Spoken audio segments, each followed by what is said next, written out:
Assalamualaikum warahmatullahi wabarakatuh. Halo teman-teman semuanya, kembali lagi di channel YouTube saya, Jamie Zwilo. Teman-teman, untuk video kali ini kita akan berbicara mengenai bujangan lapuk. Nah, teman-teman pasti sudah teringat satu nama ya. Kalau saya berbicara mengenai bujang lapuk, pasti teman-teman ingat ya, ingat sosok seseorang. Siapa itu? Ya, saya sebut saja inisialnya yaitu RG. Jadi bujangan lapuk ini inisialnya itu RG ya. Jadi teman-teman, si RG ini di saat dia mengadakan podcast dengan pengamat politik Henry Satrio, di situ dia mewanti-wanti Mas Gibran. Dia mengatakan bahwa Gibran ini tinggal pilih mau mundur secara teratur atau mau akan terjadi lagi demo besar-besaran seperti 1998. Kita tahu kan bahwa demo 1998 itu adalah demo untuk melengsarkan kekuasaan dari Presiden Soeharto waktu itu. Nah, itulah yang dia katakan kepada Henry Satrio ini. Jadi Mas Gibran ini mau nggak mau harus mundur secara teratur jika tidak mau terjadi hal seperti 1998. Begitu kata RG ini alias bujang lapuk ini, teman-teman. Kurang ngajar sekali. Ini kan nyari gara-gara namanya, ya kan?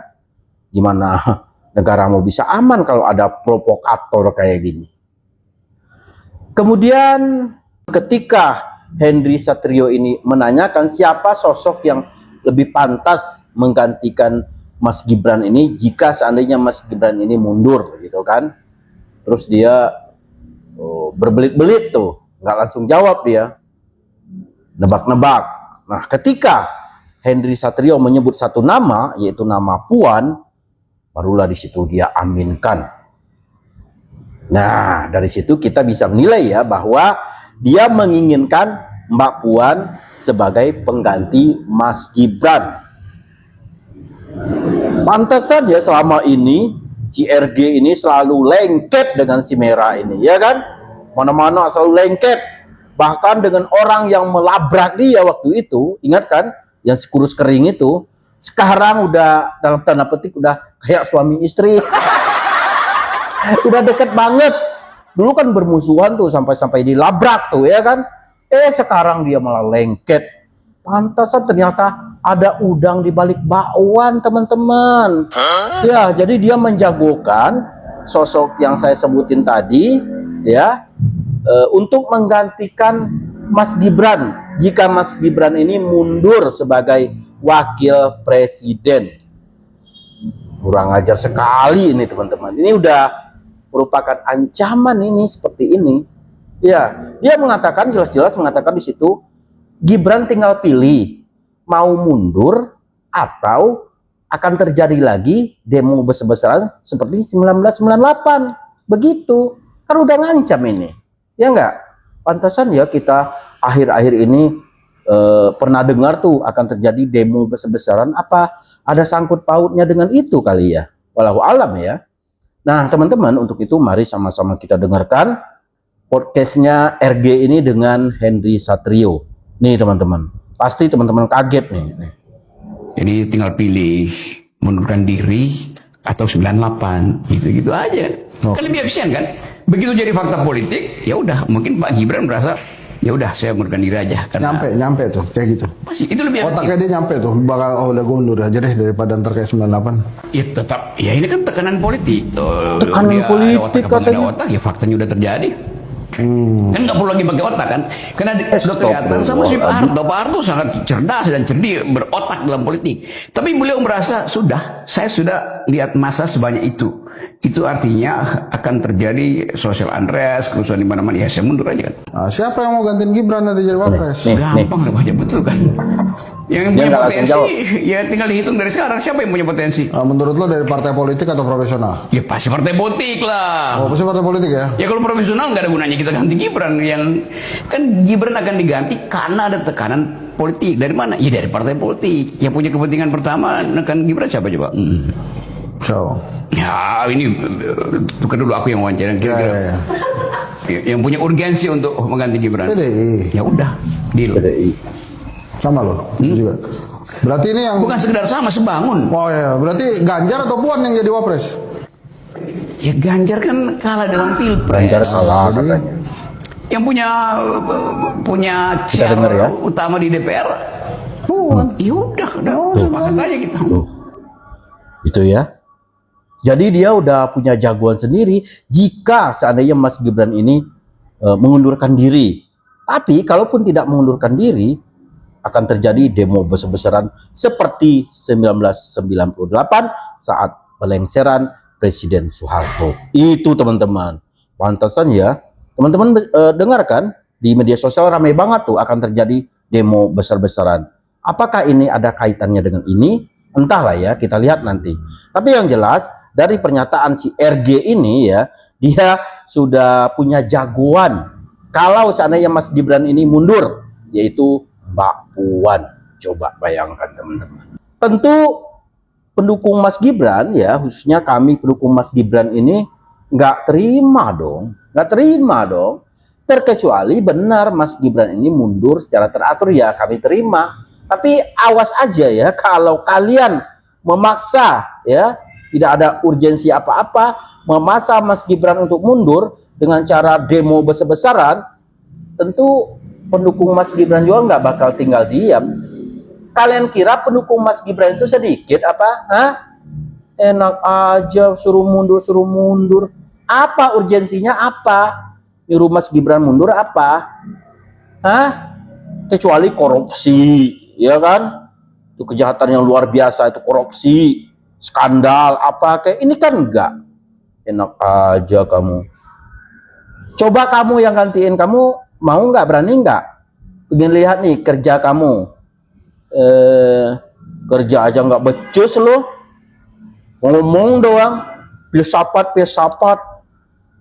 teori kebanyakan teori, kerja nggak becus. Ini sarankan teman-teman, sarankan punya istri dulu deh supaya dia bisa memimpin rumah tangga gitu ya.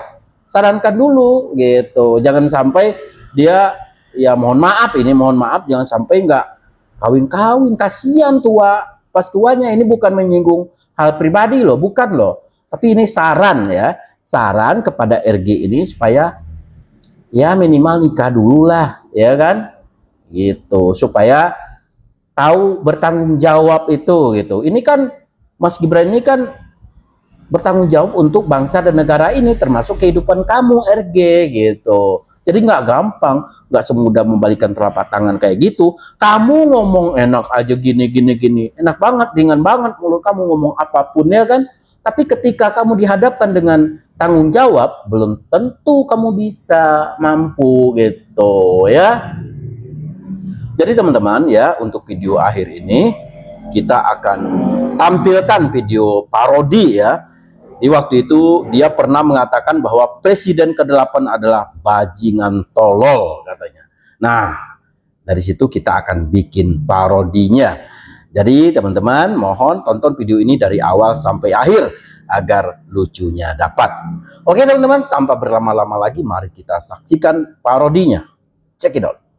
Ini parah. Sekarang saya tidak ragu-ragu mengatakan presiden ke-8 kita adalah bajingan tolol. Saya sebut presiden ke-8 ya, saya nggak sebut namanya. Ini parah nih.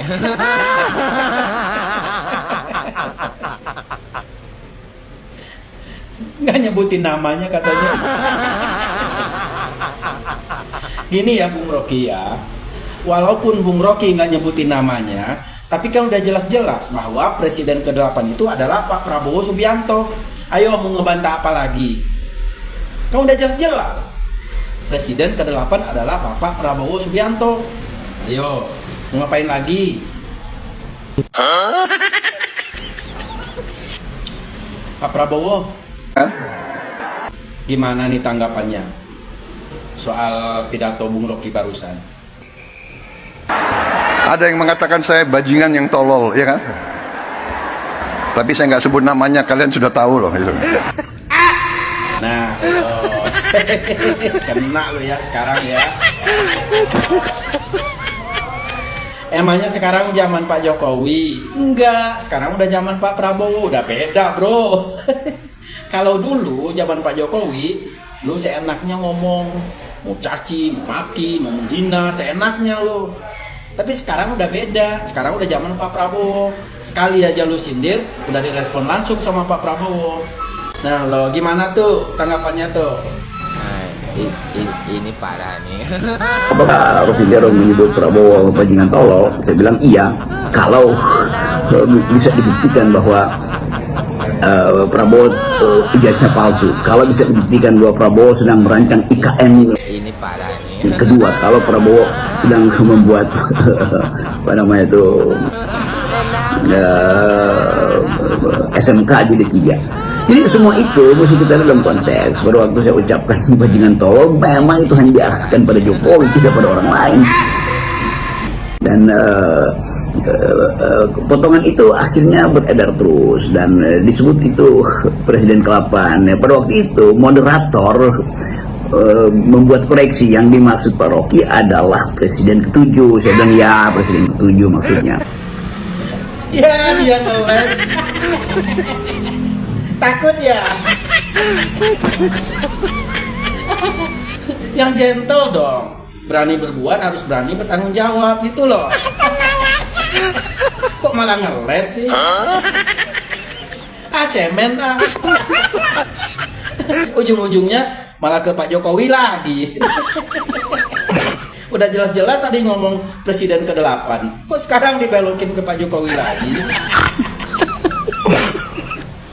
Tanggapannya sekali lagi Pak Prabowo.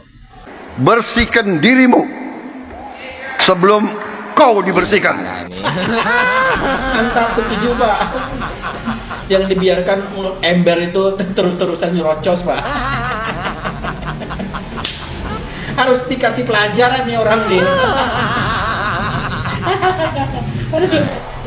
Nah itu tanggapan Pak Prabowo ya guys ya. Jadi sekali-sekali harus dikasih pelajaran juga nih orang. Enak banget tuh mulut, ringan banget tuh mulut ya kan. Otak boleh pintar, tapi mulut juga harus dijaga biar sinkron gitu loh. Selama ini didiamin sama Pak Jokowi, nggak diapa-apain, ya kan? Tapi sekarang zamannya udah beda. Direspon langsung tuh sama Pak Prabowo. Nah loh. Nah, nih kita pengen lihat nih ke depannya dia masih berani nggak berkoar-koar kayak gitu, nyindir-nyindir presiden kayak gitu. Coba kita lihat.